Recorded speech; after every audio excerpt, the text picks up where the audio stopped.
प्रचंड बहुमत से जीत के आने वाली हेमंत सोरेन की सरकार की रफ्तार इतनी सुस्त है कि 7 महीने के बाद भी जेपीएससी के लिए एक अदद योग्य व्यक्ति की तलाश पूरी नहीं हो पाई है।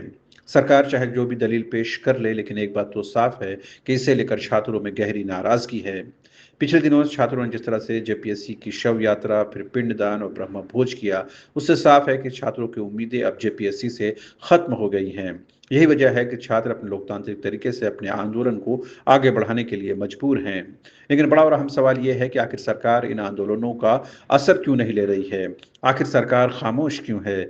सरकार के तमाम विभाग जो है अपने अपने स्तर पर कामकाज कर रहे हैं, तो फिर जेपीएससी जैसे महत्वपूर्ण संस्था में चेयरमैन का पद पिछले करीब 7 महीने से क्यों खाली है? क्या सरकार के पास कोई दलील है? अगर वो दलील भी है तो जरूर उसे पेश करना चाहिए, लेकिन सरकार के काबीना मंत्रियों के पास इसका कोई ठोस जवाब नहीं है।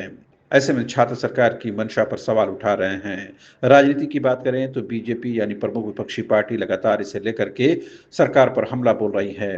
बाबूलाल मरांडी हो, अमर कुमार बावरी, तमाम जो लोग हैं सोशल मीडिया के माध्यम से जो है सरकार से सवाल पूछ रहे हैं। लेकिन विपक्ष पर भी सवाल उठ रहे हैं कि आखिर सरकार के खिलाफ विपक्ष जो है वो सड़क पर क्यों नहीं उतर रही है? छात्रों के लोकतांत्रिक आंदोलन को वो अपनी मौखिक समर्थन तो जरूर देते हैं, लेकिन जब सड़क पर उतरने की बारी आती है तो विपक्ष भी कहीं न कहीं पीछे हटता हुआ नजर आता है। ऐसे में सवाल तो उठना विपक्ष पर भी लाजमी है।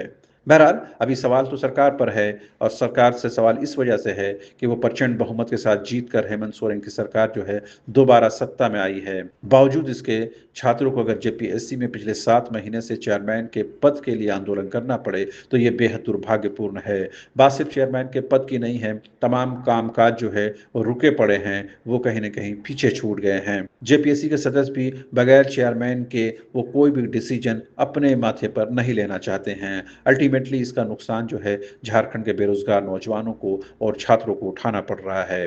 क्या सरकार तक ये बात नहीं पहुंच रही है कि छात्र आंदोलन कर रहे हैं, अपनी आवाज़ को सरकार तक पहुंचाने की कोशिश कर रहे हैं, उसके बावजूद भी सरकार जो है गहरी निद्रा में है। हेमंत सोरेन की सरकार दोबारा में अगर सत्ता में आई है तो उसमें युवाओं का बड़ा योगदान है। युवाओं को भरोसा था कि हेमंत सोरेन की सरकार दोबारा सत्ता में आएगी तो कहीं न कहीं उनके जो दिन है वो बहुरेंगे, और कहीं न कहीं जो एक अदद सरकारी नौकरी की जो लड़ाई है, जो दौड़ है, वो खत्म होगी।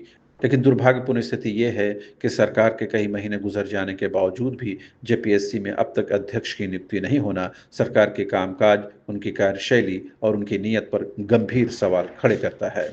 बहरहाल अभी के लिए इतना ही। आप तमाम दर्शकों का एक बार फिर से शुक्रिया। Thank you so much.